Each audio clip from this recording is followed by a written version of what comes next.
नमस्कार, मैं हूं मोनिका जायसवाल और आप देख रहे हैं उत्तराखंड विशेष। उत्तराखंड के मुख्यमंत्री पुष्कर सिंह धामी ने रामनगर का दौरा किया और इस बीच मुख्यमंत्री पुष्कर सिंह धामी ने कॉर्बेट टाइगर रिजर्व में सफारी का आनंद लिया। उन्होंने झीरन गेट पर वन कर्मचारियों से मुलाकात की और साथ ही वन कर्मचारियों को होने वाली समस्याओं को लेकर बातचीत की गई।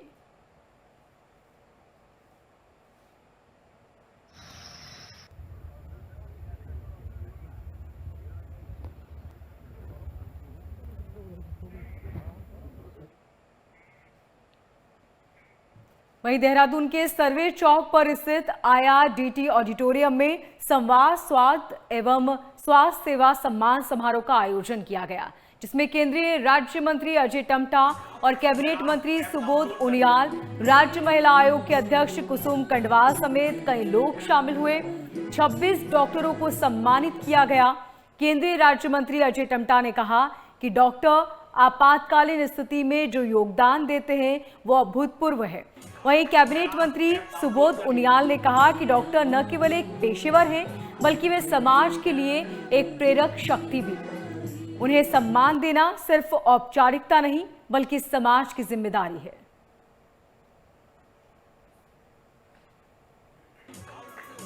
ऐप डाउनलोड करें।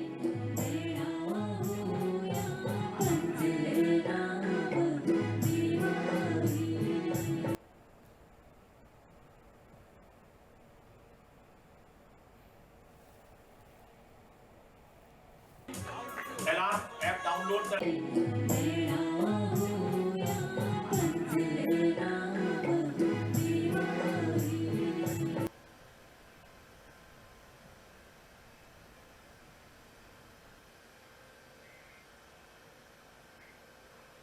उत्तराखंड के मुख्यमंत्री पुष्कर सिंह धामी ने केंद्रीय नागरिक उड्डयन मंत्री के सामने पर्वतीय राज्यों के लिए हेली सेवाओं को लेकर अलग नीति बनाने की मांग की। मुख्यमंत्री पुष्कर सिंह धामी ने उत्तराखंड में 4 धाम यात्रा के बीच हुए हेलीकॉप्टर की घटनाओं को देखते हुए ये मांग रखी है, जिस पर केंद्रीय नागरिक उड्डयन मंत्री राम मोहन राव ने कहा कि इसके लिए कई तरह के सुझाव सामने आए, उन पर विचार किया जा रहा है और इसके साथ ही केदारनाथ की प्राकृतिक परिस्थितियों को देखा जाएगा।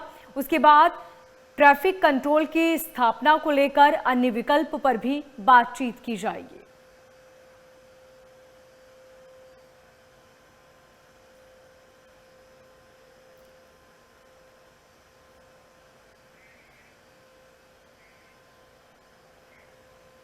वहीं हरिद्वार के SSP के दिशा निर्देश पर कावड़ मेले को लेकर खड़खड़ी पुलिस चौकी के क्षेत्र में लाउड स्पीकर के जरिए होटल और ढाबों के मालिकों से होटल, ढाबा और रेस्टोरेंट की लिस्ट बनाने के निर्देश दिए गए हैं। साथ ही कर्मचारियों के सत्यापन करने, CCTV लगाने और QR कोड लगाने के लिए उनकी जानकारी दी गई है। इसके अलावा सड़क किनारे अतिक्रमण न करने के संबंध में भी निर्देश दिए गए। आगे पुलिस अधिकारी ने बताया कि सभी होटल, ढाबे और रेस्टोरेंट की चेकिंग की जा रही है। इस बीच कोई नियमों का उल्लंघन करता पाया गया तो उसके खिलाफ एक्शन भी लिया जाएगा।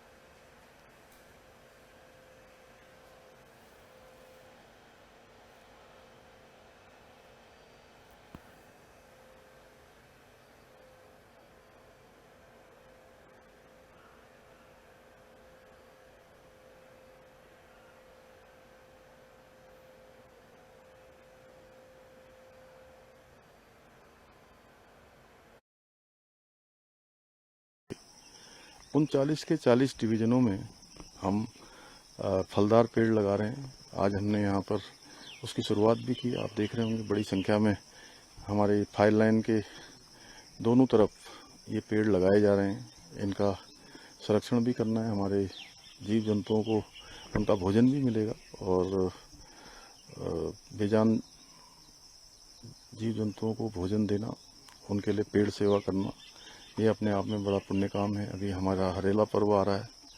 हरेला पर्व पर हमारा सभी वन विभाग के लोगों से पहले से ही हमने कहा है, उसकी व्यवस्था बन रही है कि 1000 पेड़ प्रत्येक डिवीज़न में फलदार पेड़ भी लगाए जाएंगे और आज विधिवत रूप से वो लगाए जा रहे हैं।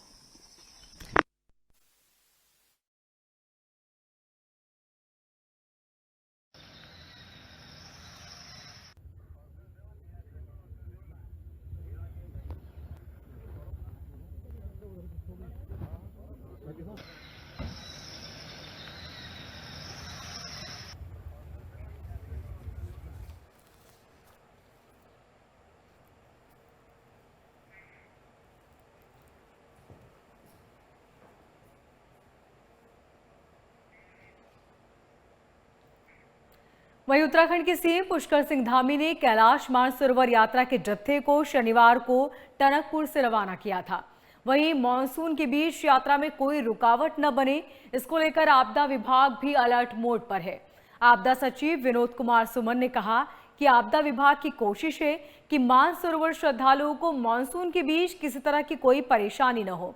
आगे उन्होंने कहा कि भारी बारिश की वजह से कहीं भी कोई रुकावट आती है तो जल्द से जल्द उसे ठीक भी किया जाएगा।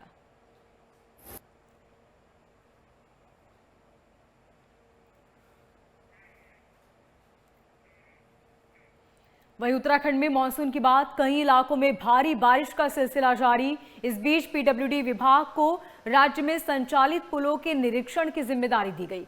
हालांकि इस बार पीडब्ल्यूडी विभाग ने मानसून से पहले पुलों का निरीक्षण पूरा नहीं किया। प्रदेश में कनेक्टिविटी बढ़ाने के लिए 3,400 से ज्यादा पुल हैं। पीडब्ल्यूडी विभाग की तरफ से अब तक लगभग 2,400 पुलों का निरीक्षण किया गया है।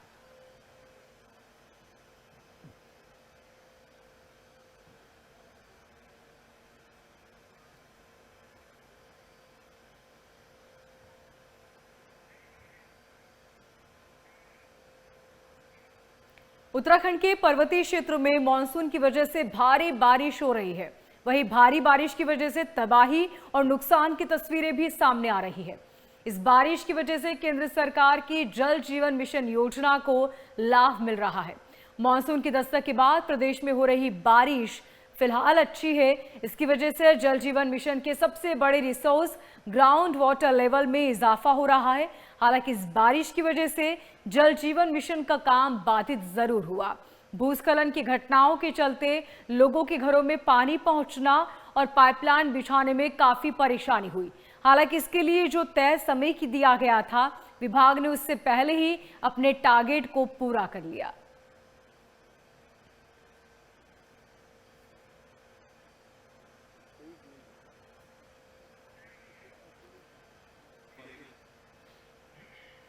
देहरादून के यूपीसीएल में स्थित ऊर्जा विभाग में निर्देशक मंडल की 124वीं बैठक हुई। इसकी अध्यक्षता मुख्य सचिव आनंद वर्धन ने की।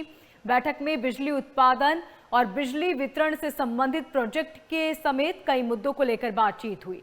साथ ही ऊर्जा विभाग की उपलब्धियों और समस्याओं के समाधान पर भी मंथन किया गया। इस बीच मुख्य सचिव ने ऊर्जा विभाग को निर्देश दिए कि बिजली उत्पादन और वितरण से संबंधित जितनी भी परियोजनाएं चल रही हैं, उन्हें समय पर पूरा किया जाए।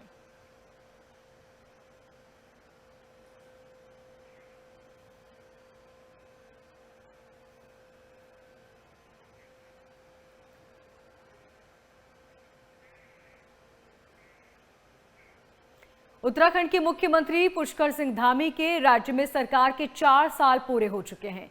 इन 4 सालों में सीएम धामी के नेतृत्व में कई चुनौतियां भी आई और इस बीच विकास काम भी आए हुए।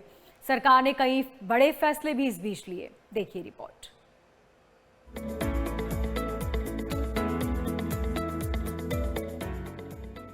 देवभूमि उत्तराखंड में मुख्यमंत्री पुष्कर सिंह धामी के कार्यकाल के 4 वर्ष पूरे हो गए हैं।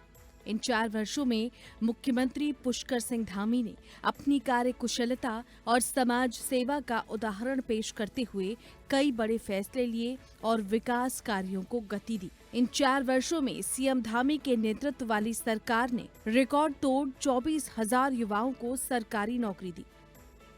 साथ ही राज्य में जबरन धर्मांतरण विरोधी कानून को लागू किया। इसके अलावा प्रदेश में हजारों एकड़ जमीन पर अतिक्रमण के जरिए बनाई गई अवैध मजारों को हटाया। साथ ही भ्रष्टाचार के खिलाफ कार्रवाई के तहत 100 से ज्यादा अधिकारी और कर्मचारियों को जेल भेजा गया। भ्रष्टाचार के मामले में प्रदेश में पहली बार डीएम स्तर के अधिकारी निलंबित किए गए। सीएम धामी के कार्यकाल के दौरान राज्य में 3.25 लाख करोड़ के निवेश के MOU हुए, जिनमें से लगभग 1 लाख करोड़ के निवेश को धरातल पर उतारा जा चुका है। राज्य आंदोलनकारियों के 10% क्षैतिज आरक्षण को मंजूरी दी गई। साथ ही कानून व्यवस्था के लिए राज्य में दंगा नियंत्रण कानून लागू किया गया। साथ ही राज्य में समान नागरिक संहिता कानून को भी लागू किया गया। मुख्यमंत्री पुष्कर सिंह धामी के लिए ये 4 साल चुनौती और उपलब्धियों के रहे, लेकिन आने वाले वक्त में भी सीएम धामी को कुछ और चुनौतियों का सामना करना होगा। राज्य में बढ़ते कर्ज को कम करना, राज्य में सुरक्षित पर्यटन और निवेश। पुष्कर सिंह धामी ने 4 जुलाई 2021 को उत्तराखंड के मुख्यमंत्री पद की शपथ ली थी। विधानसभा चुनाव से ठीक पहले मुख्यमंत्री पद पर उनकी ताजपोशी किसी कांटों के ताज से कम नहीं थी। उस समय माना जा रहा था कि चुनाव से ठीक पहले मुख्यमंत्री बनाया जाना उनके राजनीतिक जीवन के लिए मुश्किल हो सकता है, क्योंकि अगर पार्टी विधानसभा चुनाव में हारी तो इसका पूरा ठीकरा पुष्कर सिंह धामी के सिर पर फूटेगा। लेकिन अपनी कार्यकुशलता और रणनीति से मुख्यमंत्री पुष्कर सिंह धामी के नेतृत्व में बीजेपी ने विधानसभा चुनाव में प्रचंड जीत हासिल की और राज्य में पहली बार किसी पार्टी को सत्ता में दोबारा वापसी मिली। मुख्यमंत्री पुष्कर धामी ने 4 साल के कार्यकाल में कई ऐसे जन कल्याणकारी काम किए हैं जो मुश्किल लगते थे, लेकिन अपनी कार्यकुशलता से उन्होंने इन्हें आसान बनाकर दिखाया। मुख्यमंत्री पुष्कर सिंह धामी का कहना है कि इन 4 वर्षों में उन्होंने भ्रष्टाचार के मामले में कड़ी कार्रवाई की है। राज्य में बेरोजगारी की दर कम हुई है, साथ ही औद्योगिक निवेश के मामलों में राज्य ने प्रगति की है। कि 4 सालों में हमने आदरणीय प्रधानमंत्री जी के मार्गदर्शन में राज्य को आगे बढ़ाने में, नौजवान युवाओं को रोजगार देने के लिए हो, चाहे नवाचार करना हो या अन्य ऐतिहासिक निर्णय लेने हो जो पहले के समय में डेमोग्राफी और अतिक्रमण के खिलाफ कार्रवाई करनी हो, उन सभी का काम किया है। केंद्र सरकार की जो योजनाएं हैं उनको धरातल पर उतारने के लिए काम को आगे बढ़ाया है और हमारा संकल्प है कि लगातार उत्तराखंड आगे बढ़े और उस दिशा में आज उत्तराखंड पूरे देश के अंदर एक अपनी पहचान बना रहा है। जो निर्णय उत्तराखंड में लिए जा रहे हैं वो आज पूरे देश के लिए भी उदाहरण बन रहे हैं, चाहे वो नकल का कानून हो, चाहे यूसीसी का कानून हो। मुख्यमंत्री पुष्कर धामी के 4 साल के कार्यकाल पर बीजेपी प्रदेश अध्यक्ष महेंद्र भट्ट का कहना है कि मुख्यमंत्री का कार्यकाल बेहतर रहा है और उनकी कार्यकुशलता और रणनीति के चलते पार्टी ने कई चुनावों में विजय हासिल की है और प्रदेश में विकास की संभावनाएं और विकसित हुई हैं। प्रदेश अध्यक्ष महेंद्र भट्ट ने ये भी कहा है कि 2027 का चुनाव भी मुख्यमंत्री पुष्कर धामी के चेहरे पर और उन्हीं के नेतृत्व में लड़ा जाएगा। देखिए, उत्तराखंड में अस्थिरता का वातावरण रहा है, इसको मैं स्वीकार करता हूँ और मुझे क्या उत्तराखंड हर राजनीतिक कार्यक्रम वो स्वीकार करता है, लेकिन पुष्कर धामी जी की जो कार्य पद्धति रही है वो राज्य के हित में रही है। देवतुल्य राज्य का देवतुल्य स्वरूप को बनाए रखने के लिए उनका बहुत ही बड़ा योगदान रहा है और 4 वर्ष का कार्यकाल उनका 4 तारीख को पूर्ण हो रहा है और मुझे लगता है कि उत्तराखंड के अंदर ऐसे मुख्यमंत्री होंगे जिनका सतत लंबा कार्यकाल होगा और ये इस विश्वास के आधार में कह सकता हूँ कि पुष्कर धामी जी के नेतृत्व में ही हम 2027 को चुनाव जीतने जा रहे हैं। उत्तराखंड के कैबिनेट मंत्री गणेश जोशी का भी कहना है कि मुख्यमंत्री पुष्कर सिंह धामी ने जो फैसले लिए हैं वो काफी सराहनीय हैं। नेतृत्व करना बहुत आसान नहीं होता है, लेकिन मुख्यमंत्री पुष्कर धामी ने इन 4 वर्षों में ये बताया है कि नेतृत्व अगर मजबूत हो तो प्रदेश में विकास कैसे किया जा सकता है। देखिए, सबसे पहले तो हमारे प्रदेश के युवा मुख्यमंत्री धामी जी के 4 साल पूरा होने पर मैं शुभकामनाएं देता हूं, बधाई देता हूं और मैं पूरे गर्व के साथ कह सकता हूं कि 4 साल के अंदर जो ऐतिहासिक फैसले हुए हैं ये उत्तराखंड के इतिहास में मील का पत्थर साबित होंगे। यूसीसी लागू करने वाला देश का पहला राज्य उत्तराखंड बना है। सख्त नकल कानून धामी सरकार ने बनाया है। धर्मांतरण कानून धामी सरकार ने बनाया है। लव जिहाद और थूक जिहाद के खिलाफ सख्त कार्रवाई करने की हिम्मत रखी है तो धामी सरकार ने रखी है। और इस 4 साल से पूर्व जितने लोगों को नियुक्ति मिली है उससे अधिक 24,000 लोगों को सरकारी नौकरी के नियुक्ति पत्र देने का काम धामी सरकार ने किया है। और क्योंकि धामी जी से मेरा बहुत पुराना परिचय है,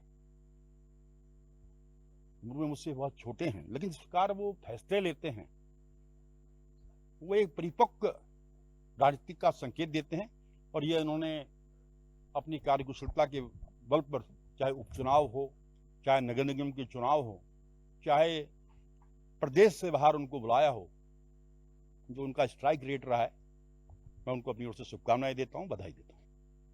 मुख्यमंत्री पुष्कर सिंह धामी भले ही उम्र में बीजेपी के कई वरिष्ठ नेताओं से छोटे हों, लेकिन बीते 4 वर्षों के कार्यकाल में उन्होंने ये साबित कर दिया कि अगर आप में हुनर है और नेतृत्व की क्षमता है तो आप राजनीति में नया इतिहास लिख सकते हैं। MH1 न्यूज के लिए संवाददाता मनीष डंगवाल की रिपोर्ट।